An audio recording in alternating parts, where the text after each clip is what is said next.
on a décomposé le webinaire en 5 parties. L'idée, c'est de vous faire une petite mise en contexte et une présentation des critères d'éligibilité à ce coup de pouce, de vous expliquer comment on calcule la prime, évidemment, parce qu'on nous pose souvent la question de savoir comment on calcule la prime. Est-ce que c'est facile? Est-ce que ça prend 2 minutes à calculer? Voilà, quelles sont les étapes? Donc, dans la suite, on ira sur les étapes. On a mis un point 4 sur les points de vigilance qu'on remarque, parce qu'on a quand même, chez Elio, avancé sur pas mal de dossiers qui sont finalisés, déposés au pôle national des C2E sur ce sujet du coup de pouce. Et on a remarqué pas mal de points de vigilance qui nous posaient problème dans le montage du dossier. Donc, on va faire un petit focus là-dessus. Et puis, enfin, on va rappeler les pièces constitutives du dossier C2E pour ce coup de pouce. Alors, rapidement, ça va être une présentation qui va durer 20 minutes, 20 minutes maximum, et on aura 10 minutes de questions-réponses à la fin. On n'aura sûrement pas le temps de répondre à toutes les questions en 10 minutes, donc on va en sélectionner peut-être 3 ou 4 qu'on répondra en direct. En revanche, on prendra bien toutes vos questions et on y répondra dans un second temps à l'issue du webinaire. Allez, je te passe la parole, David. Merci. Bonjour à tous.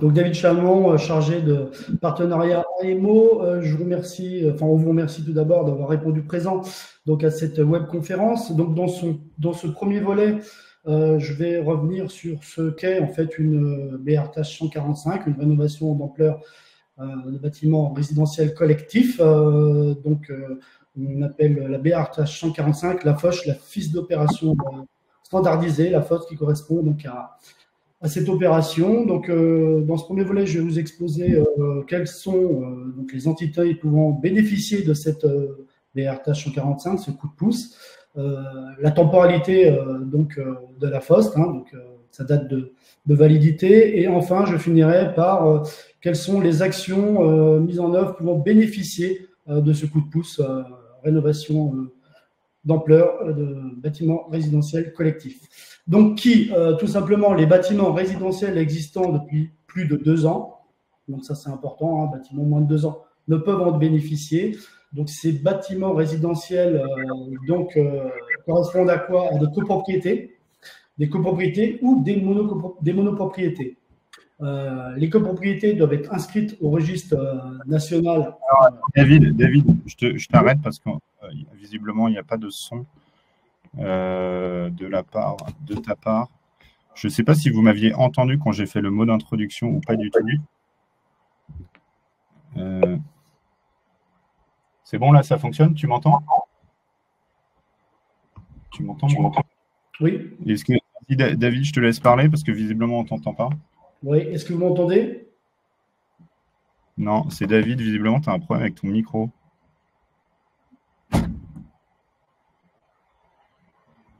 Est-ce que tu peux réactiver ton micro? Oui, le micro est réactivé. Est-ce que vous m'entendez? Non. Je vais sortir et je vais rentrer à nouveau. Ouais, sinon, je vais prendre le relais en attendant que David règle ce petit souci de son. Si vous m'entendez, moi, c'est parfait. Est-ce que le son est bon? Oui, ça fonctionne, David. Tu peux reprendre le relais, du coup. D'accord. Bon, excusez-nous pour ce petit aléa. Petit problème technique, voilà, comme j'expliquais, j'allais revenir dans ce premier volet sur le contexte de la BRTH 145, la fiche d'opération standardisée correspondant à la rénovation d'ampleur d'un bâtiment résidentiel collectif. Donc, le but de ce premier volet, c'est de préciser qui a droit au coup de pouce et aux aides promues par cette fiche d'opération standardisée, la 145. Quelle est la temporalité de cette FOST, c'est-à-dire quelles sont les dates de début et de fin, et enfin, quelles sont les actions qui peuvent bénéficier de ce coup de pouce. Donc, tout simplement, les bâtiments résidentiels existants depuis plus de 2 ans, ça c'est une condition sine qua non. Donc, ces bâtiments résidentiels correspondent à quoi? Tout simplement des copropriétés qui doivent être inscrites au registre national des copropriétés, et également des monopropriétés de plus de 3 logements. Voilà les conditions, les entités pouvant bénéficier de ce coup de pouce. Il est important de noter qu'au moins 75% de la surface totale chauffée doit être utilisé et destiné en tant qu'habitation. Ça, c'est important. Si ce critère n'est pas respecté, le coup de pouce ne peut s'appliquer. Voilà les entités pouvant bénéficier donc de ce coup de pouce.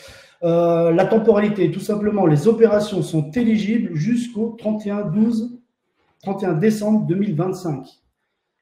Les travaux, eux, doivent être achevés au plus tard le 31 décembre 2026. C'est-à-dire qu'aujourd'hui, tous les projets de rénovation d'ampleur peuvent être engagés, bénéficier du coup de pouce jusqu'au 31/12/2025, sachant que les travaux doivent se terminer en 2026, ce qui paraît court pour les dossiers engagés tardivement.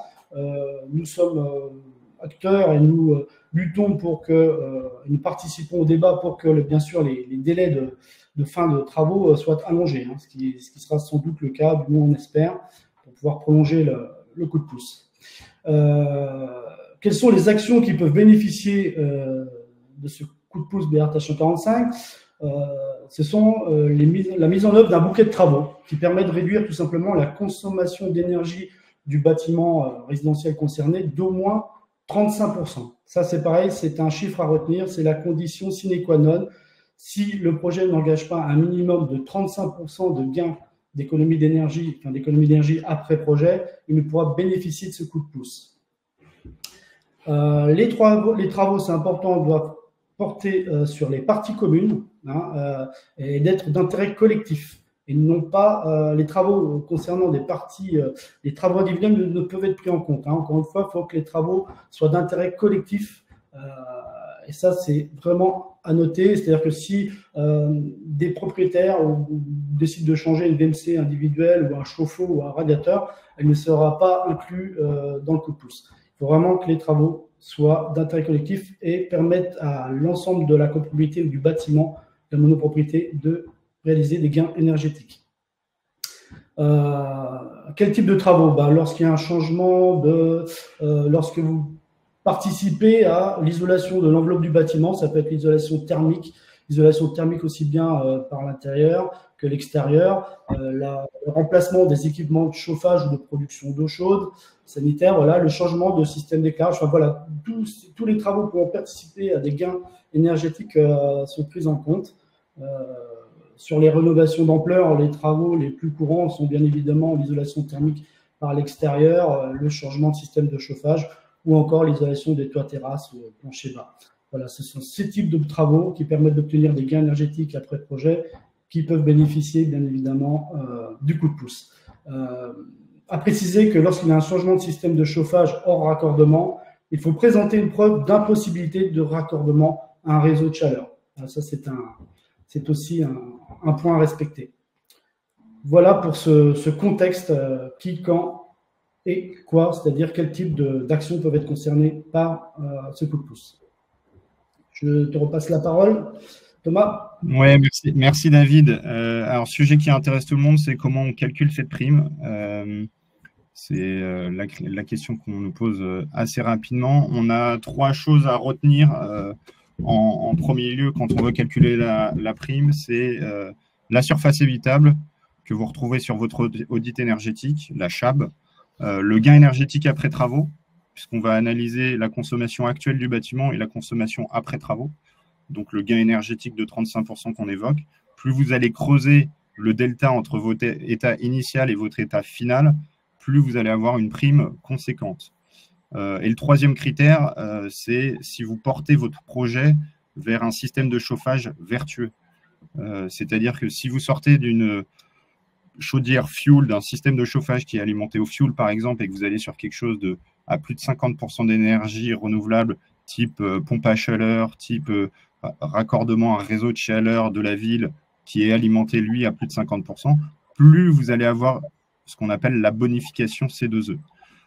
Si vous faites le minimum des travaux, c'est-à-dire juste une isolation et que vous ne changez pas votre système de chauffage et que vous atteignez les 35% sur la base de 2-3 critères, vous allez évidemment bénéficier de ce coup de pouce, mais il ne sera pas bonifié. On va le voir juste après, les bonifications possibles dans le cadre du coup de pouce, elles sont vraiment liées à tous les travaux que vous allez réaliser et au fait que vous allez sur des travaux vertueux et notamment un système de chauffage vertueux. Donc, cette formule de calcul, c'est bien lié à tout ce que je viens de dire. Comment on calcule le volume C2E? Pour ceux qui ne sont pas très initiés au C2E, vous avez ce qu'on appelle des fiches d'opération standardisées sur lesquelles vous pouvez retrouver l'ensemble des méthodes de calcul pour chacune des fiches C2E.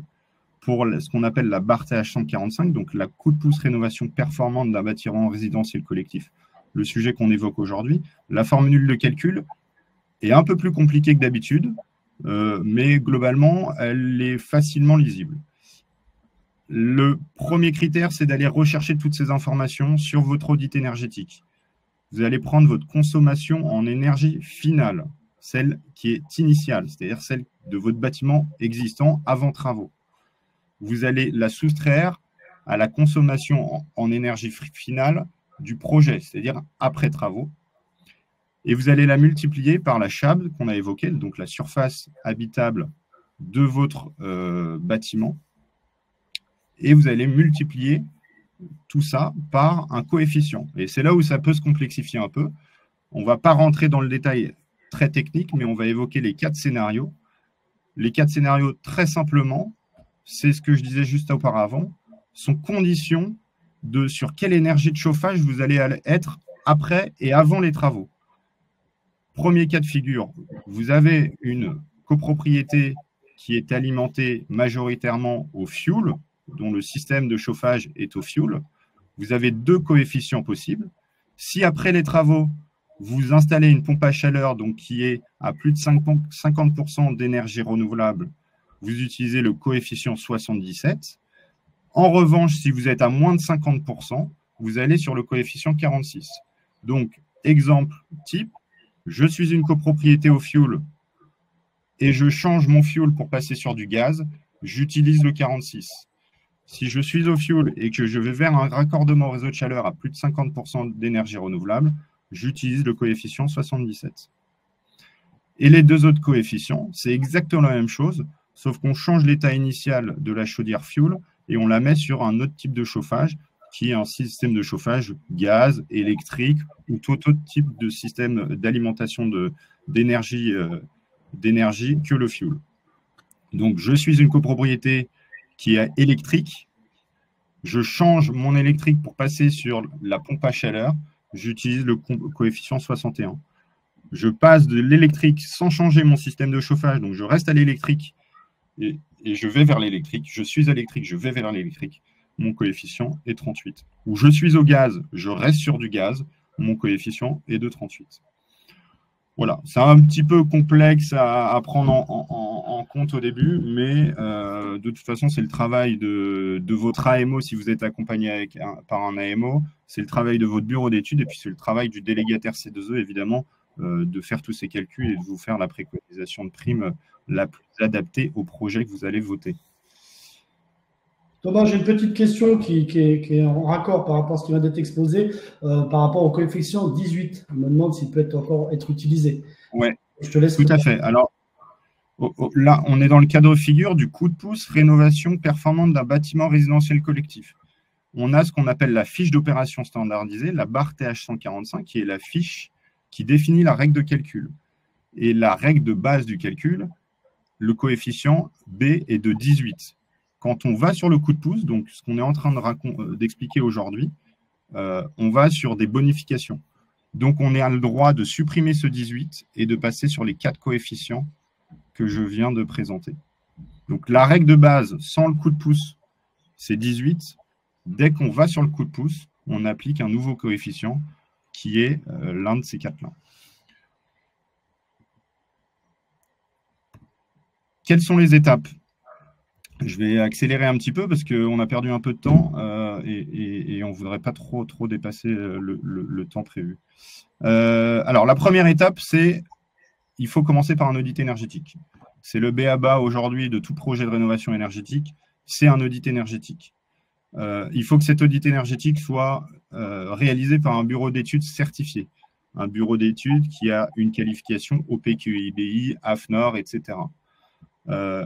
On n'accepte pas aujourd'hui chez Helio et de la manière générale dans les C2E une simple note de calcul. C'est-à-dire que souvent, on voit la maîtrise d'œuvre avancer un peu vite, elle fait sa note de calcul et elle dit que c'est ce document-là qui va permettre de bénéficier des C2E. On insiste bien, cette note de calcul est adaptée, mais on devra réutiliser cette note de calcul pour remettre à jour l'audit énergétique et la synthèse de l'audit énergétique. Et c'est ce document-là qui sera le premier document des pièces constitutives du dossier C2E. Donc, on insiste bien avec David aujourd'hui sur cette notion d'audit énergétique. C'est une audit énergétique ou étude thermique, mais pas simplement une note de calcul. On a aujourd'hui 2 méthodes de calcul qui sont acceptées, la THCEX et la 3CL. Et on vous fait un petit rappel des évolutions dernièrement qui ont eu lieu au niveau de ces méthodes de calcul. Jusqu'à présent, c'était la THCEX qui était uniquement acceptée. Ils ont rajouté l'été dernier la 3CL pour s'aligner sur notamment le DPE et sur les règles de MaPrimeRénov' aussi, qui est une autre aide mobilisable dans le cadre d'un projet de rénovation. Et à terme, donc à horizon de la fin de l'année, seule la méthode de calcul 3CL sera acceptée. Donc, tous les audits que vous réalisez aujourd'hui, on invite tout le monde à faire de la méthode 3CL et d'arrêter la méthode THCEX. Puisque très rapidement, avec l'inertie des projets, l'inertie du vote des travaux, on va rapidement arriver sur des dates qui dépassent les 31 décembre 2024. Donc, dès à présent, si vous réalisez des audits en vue de bénéficier de cette aide C2E, pensez à passer votre audit énergétique en méthode 3CL. L'audit, il va devoir impérativement indiquer plusieurs critères. On a une synthèse type chez Helio qu'on transmet systématiquement qui doit être complétée et annexée à l'audit énergétique parce qu'on se rend compte qu'il y a souvent des critères et des éléments qui sont manquants.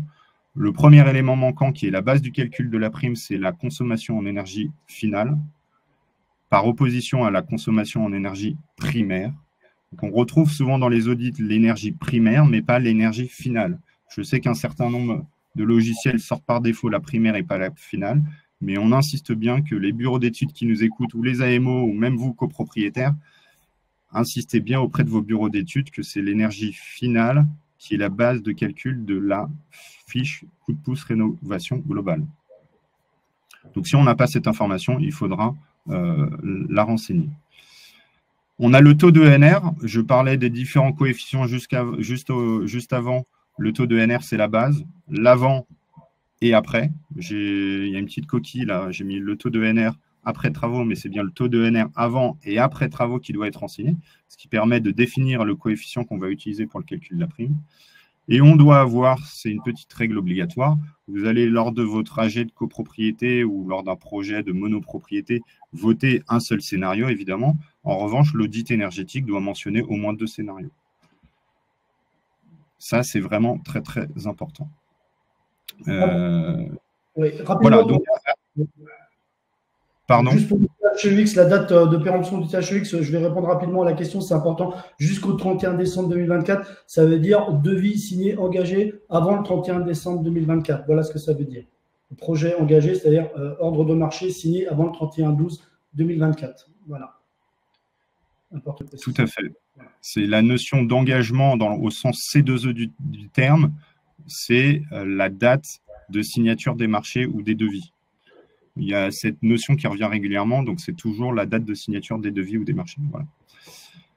Donc, une fois qu'on a cet audit énergétique, on aura 2 cas de figure, et c'est généralement les cas de figure qu'on rencontre chez Helio quand on est sollicité. Soit on a un audit énergétique et une synthèse qui respecte tous les critères qui est conforme, on passe aux étapes suivantes, et on va vous les expliquer juste après avec David. Soit on a souvent le cas de figure numéro 2, c'est qu'on constate, on fait une analyse, l'audit énergétique et la synthèse sont un peu anciens, ne sont pas de la bonne méthode de calcul, ne présentent pas de scénario, il manque des informations, donc on considère que l'audit énergétique et la synthèse ne sont pas conformes et on ne peut pas avancer sur le projet et faire une proposition C2E sur la base de cet audit. Dans ce cas-là, on a 3 cas de figure. Qui va dépendre de pas mal de critères. Je ne vais pas rentrer dans le détail, mais notamment sur est-ce que les travaux ont déjà été votés, est-ce qu'il nous reste un peu de temps entre le moment où on va signer les marchés et le moment où on est sollicité. Voilà. Donc, il y a pas mal de critères qu'on prend en compte, mais on a globalement 3 cas de figure. Soit, de façon un peu express, on va réaliser un nouvel audit énergétique réglementaire en 3CL aujourd'hui pour se conformer à la nouvelle règle et anticiper l'échéance du 31 décembre. Et on le fait de façon accélérée et on sait que ce document va être notre point de départ de notre dossier C2E. Soit on a déjà un audit énergétique et on a encore le contact avec le bureau d'études qu'il a réalisé. On reprend contact avec ce bureau d'études et on met à jour l'audit énergétique initial. Il y a un coût pour ces prestations-là, évidemment. Pour un nouvel audit énergétique, ce sera forcément un peu plus onéreux que pour reprendre un audit énergétique par un BE qui l'a déjà réalisé. Et puis le troisième scénario, c'est le scénario qu'on ne pousse pas, évidemment, puisque ce serait le cas de figure le plus pessimiste, c'est on n'a pas trop le temps de refaire un audit ou de refaire une mise à jour. Tant pis, et ben on rebascule les C2E en calcul geste par geste. Pour ceux qui ne maîtrisent pas très bien les C2E, quand on parle aujourd'hui du coup de pouce, on le fait souvent par opposition à ce qu'on appelle la valorisation des C2E en geste par geste. C'est-à-dire que vous valorisez les C2E opération par opération. J'isole mes combles, je fais un dossier C2E. Je fais mon isolation thermique par l'extérieur, je fais un dossier C2E. Je change mon système de chauffage, je fais un dossier C2E. Quand la réno globale dont on parle aujourd'hui, c'est je fais un dossier C2E pour tout ça en même temps. Voilà. Donc, le cas de figure pessimiste, c'est on valorise les C2E en geste par geste. En petit point d'attention, c'est qu'on constate que cette prime est tellement peu importante par rapport à la réno globale qu'il est beaucoup plus intéressant de financer un nouvel audit énergétique ou une mise à jour d'audit. Le montant, le surplus de C2E que vous allez récupérer financera largement ce nouvel audit ou cette mise à jour. Donc, il faut toujours y penser. Et si on a du temps devant nous, il vaut toujours mieux refaire un petit audit pour récupérer le coup de pouce rénovation globale derrière. On va vous parler des autres étapes. David, je te laisse la main, du coup. Voilà, donc voici les autres étapes donc, consécutives à la production de l'audit énergétique. Donc, on vous les a présentées, ces étapes par ordre chronologique, et on vous a précisé quels sont les acteurs à gauche concernés donc, par ces différentes étapes. Donc, l'étape qui vient tout de suite après la réalisation de l'audit, c'est la sélection d'un délégataire ou d'un obligé ou d'un délégataire C2E. En effet, il est toujours intéressant d'avoir le volume d'aide lié au certificat d'économie d'énergie en début de projet pour pouvoir l'inclure dans le plan de financement et pouvoir prévoir l'enveloppe, bien évidemment, sachant que le délégataire C2E doit intervenir avant la signature des devis. Donc voilà la première étape consécutive à la production de l'audit. Donc l'assistant à maîtrise d'ouvrage et les syndics sont concernés. En étape suivante, le vote des travaux. Donc le vote des travaux qui revient au syndic de copropriété lors de l'AG. Une fois les travaux votés, un contrôle COFRAC de l'audit est obligatoire. Donc Elio va mandater un bureau de contrôle agréé COFRAC qui va vérifier l'état initial du bâtiment, c'est-à-dire vérifier s'il est en bonne adéquation avec ce qui a été précisé dans l'audit. Et ce contrôle COFRAC, ce premier contrôle COFRAC doit être absolument réalisé avant l'engagement des travaux. Voilà, si le bureau de contrôle arrive et que le bâtiment est déjà isolé, vous doutez bien que l'état initial ne sera pas respecté. Vient ensuite la signature des marchés. La signature des marchés, donc signature des devis, des ordres de marché, qui incombe à la maîtrise d'œuvre, aux syndics et bien sûr aux entreprises de travaux. Ensuite, il faudra transmettre les ordres de service et les marchés signés auprès du délégataire C2E. Ça, c'est le rôle de maître d'œuvre et de l'assistant maîtrise d'ouvrage, afin que les gens puissent vérifier si tout est en conformité et que les documents soient bien éligibles au C2E. Après la réalisation et l'achèvement des travaux, donc celle-ci incombe bien sûr aux entreprises de travaux et à la maîtrise d'œuvre, qui doivent ensuite transmettre les documents de fin de chantier, donc les factures, les PV de réception, qui vont permettre de constituer le dossier. Enfin, l'ensemble des pièces constitutives d'un dossier vous seront précisées par Thomas dans les prochaines slides. Donc, à partir de ce moment-là, le délégataire C2E, donc Elio, contrôle COFRAC des travaux. On va commander le contrôle agréé COFRAC d'achèvement des travaux. C'est-à-dire que là, le bureau de contrôle va vérifier si les travaux exécutés sont bien en adéquation avec le scénario préconisé et si les matériaux et les résistances, si toutes les données techniques ont été respectées. Subvient ensuite une étape importante, c'est le montage. du dossier C2E qui doit être réglé à la virgule près, hein, et là je pèse mes mots, c'est vraiment le cas. Donc le montage du dossier qui est très complexe, qui doit regrouper l'ensemble des pièces, encore une fois, qui sont énumérées dans les slides suivantes. Contrôle et dépôt du dossier ensuite auprès du pôle national des certificats d'économie d'énergie. Elio, donc une fois après avoir vérifié l'éligibilité du dossier, procédera au règlement de la prime C2E, Elio, le délégataire C2E désigné, bien sûr. Voilà pour ce qui est des étapes par ordre chronologique et des acteurs s'y rapportant. Les points de vigilance, voilà, Thomas, vous en avez parlé dernièrement. Pourquoi on a précisé cette slide, c'est que on arrive en fin on a déjà traité de nombreux projets et je dirais les problèmes redondants que l'on rencontre sont les suivants. C'est-à-dire voilà, l'audit réglementaire obligatoire à partir du 1er janvier 2025. Voilà, c'est-à-dire que si aujourd'hui on nous demande un projet, on nous fait perdre un projet d'une valorisation et qu'on prévoit donc un début, une signature des travaux après le 1er janvier 2025, il faudra obligatoirement nous fournir un audit réglementaire en méthode 3CL et non pas un THCEX, comme vous a précisé précédemment Thomas. Deuxième point très important, on a commencé à en parler, mais on réinsiste, c'est la CEF, la consommation d'énergie finale avant et après projet, qui est nécessaire pour le calcul des C2E, à ne pas confondre avec la CEP, consommation d'énergie primaire. Souvent, on nous fait parvenir des audits ne comportant que cette donnée. Or, les C2E tiennent compte des CEF, consommation d'énergie finale. Le taux ENR, le taux d'énergie renouvelable avant et après projet, est également prépondérant au calcul des C2E. Donc, attention, bien le préciser, parfois cette donnée est manquante. Autre point très important, la cohérence des données entre tous les documents, c'est-à-dire entre ce qui est préconisé dans l'audit, le scénario, la note de synthèse et les factures et devis reçus, il faut que tout corresponde, c'est-à-dire les surfaces d'habitation, la CHAB, les résistances, tout ce qui est précisé en fait dans le scénario de travaux et l'audit, le scénario retenu doit apparaître, c'est-à-dire que les devis, les factures doivent correspondre, les surfaces doivent être les mêmes. Très important. Ensuite, les entreprises sélectionnées RGE, alors ça paraît évident pour tout le monde, mais attention, les entreprises RGE ne sont pas RGE pour tous les postes de travaux.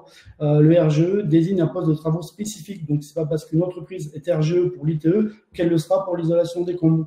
Autre point important concernant le RGE, il doit être valable, il doit être donc en cours de validité au moment de la signature des devis ou des marchés et au moment de la réalisation des travaux. Parce que le RGE a une temporalité définie dans le temps et parfois certains artisans perdent leur RGE au moment des travaux ou au moment de la signature des devis, ce qui n'était pas le cas au moment du montage du dossier. Donc attention, point de vigilance, entreprise RGE au moment de la signature des ordres de marché et de la réalisation jusqu'à la fin des travaux.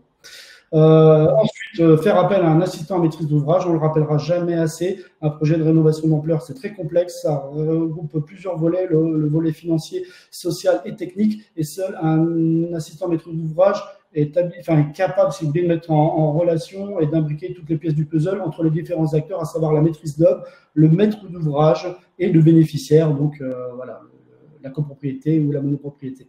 Voilà pour les points de vigilance à bien retenir. De toute façon, on n'en fera jamais. Je précise juste que là, on a une présentation qui s'adresse majoritairement aux copropriétés et à tous les acteurs de la copropriété.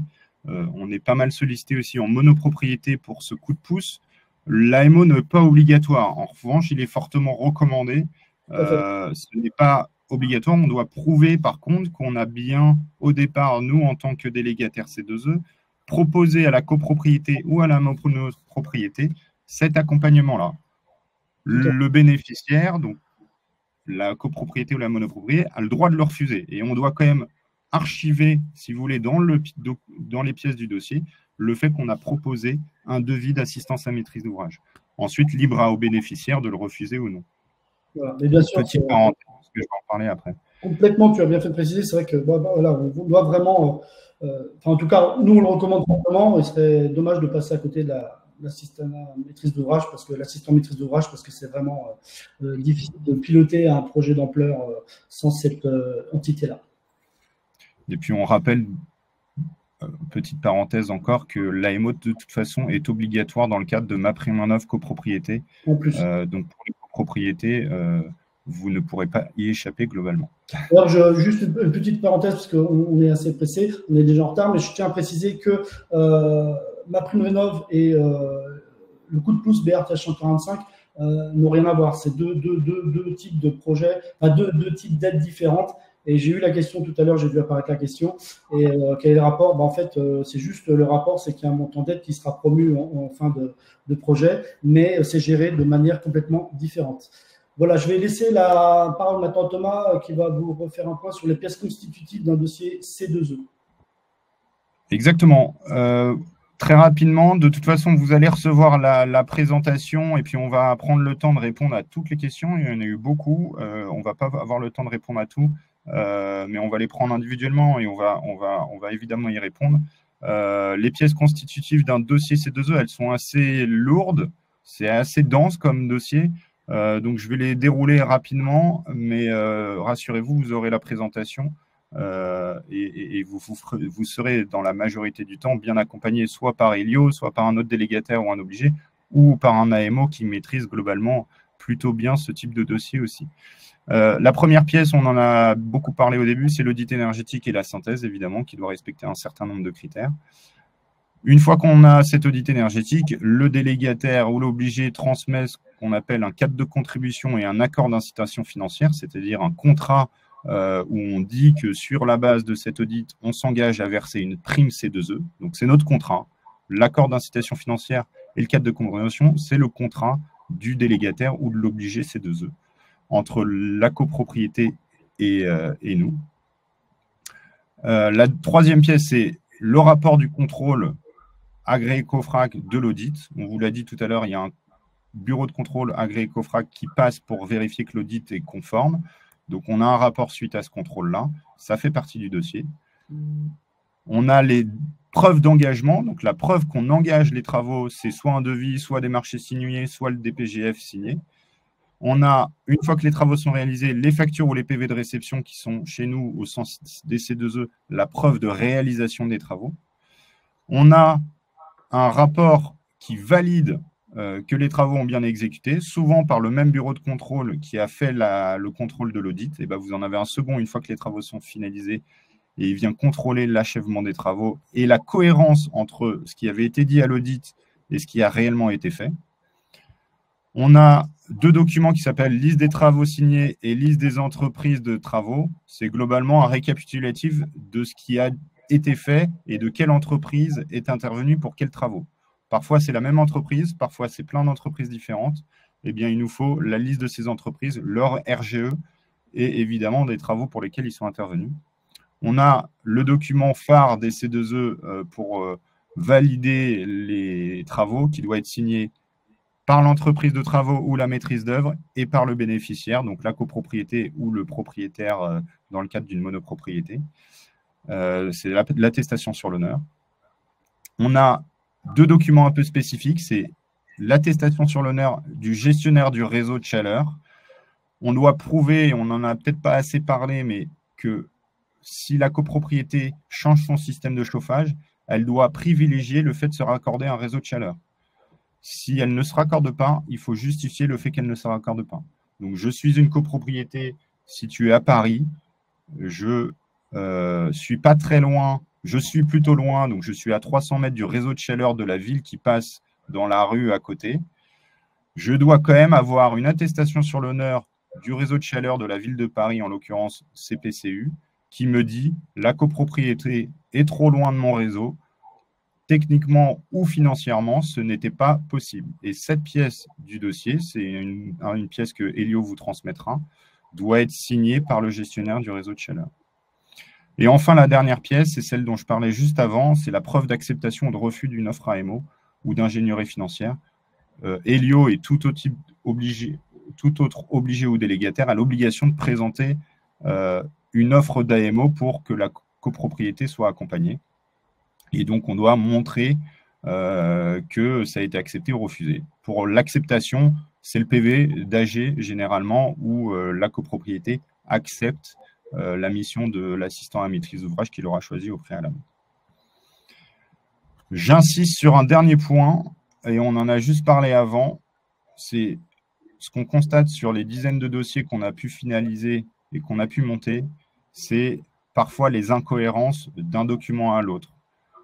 Et c'est vraiment très précis. C'est-à-dire que si la résistance thermique de l'isolation par extérieur préconisée dans l'audit est de 3,7, qui est généralement ce qui est préconisé de façon standardisée et qui doit être respecté, on doit obligatoirement retrouver à la virgule près la même information sur le devis, sur la facture et sur tout petit document, notamment sur les rapports de contrôle COFRAC du dossier C2E. Donc, la continuité et la cohérence entre toutes les pièces, c'est la clé pour monter un dossier rapidement et récupérer la prime C2E le plus vite possible. Eh bien, voilà pour nous. On va essayer de prendre une ou deux questions en live pour quand même répondre. Rassurez-vous, j'insiste, on répondra à bien toutes vos questions. Je ne vais peut-être pas prendre la question « On ne vous entend pas » parce que ce sujet a été réglé. Donc, je vais prendre une autre question. J'avais la question pour la THCEX au 31/12/2024, la fin des travaux ou le vote des travaux. Alors, on y a répondu, mais on va préciser ça. C'est bien le vote des travaux. Ce n'est même pas le vote des travaux, c'est la signature des marchés. Si vous signez les devis après le 31/12/2025, il faudra que l'audit énergétique soit en méthode 3CL. Donc, ce n'est pas la fin des travaux, ni le vote, c'est vraiment la signature des devis ou des marchés. Voilà, ça répond un petit peu à la question suivante qui demande s'il faudra refaire en 3CL les audits déjà faits en THCEX. Tout dépend du dépôt du dossier. S'il est fait en effet avant le 31/12, il pourra rester en THCEX. Après, s'il est déposé après le 31/12/2024, c'est à refaire en méthode 3CL, tout à fait. On va mettre à jour. Si vous signez vos devis maintenant, pas de sujet. Si vous signez vos devis le 30 décembre 2024, pas de sujet. Si vous pensez le signer après, anticipez le fait de refaire l'audit en 3CL, tout à fait. Et alors, on va peut-être reprendre une autre question. Il y avait la question qu'on nous pose de temps en temps, la différence entre l'énergie finale et l'énergie primaire, parce que c'est vrai que c'est une notion qui est importante et qui diffère un peu parfois de ce que demande MaPrimeRénov', etc. On parle d'énergie finale au sens C2E. L'énergie finale, c'est celle que vous consommez réellement dans la copropriété. Donc, c'est en bout de chaîne, c'est celle que vous consommez. On parle d'énergie finale. Et puis, l'énergie primaire, c'est celle qui est produite au départ. Donc, pour du gaz, le rapport, il est de 1. Mais voilà, pour l'électricité, il y a de la perte dans le réseau. Donc, en fait, il y a un petit facteur correctif qui fait que ce que vous avez en énergie primaire et ce que vous avez en énergie finale change un petit peu. Mais globalement, les données sont, pour ceux qui sont peu connaissants, et je m'adresse ici autant à des thermiciens peut-être qu'à des copropriétaires moins connaissants de la thermique. Globalement, il y a un petit delta, notamment en fonction de l'énergie de chauffage que vous utilisez.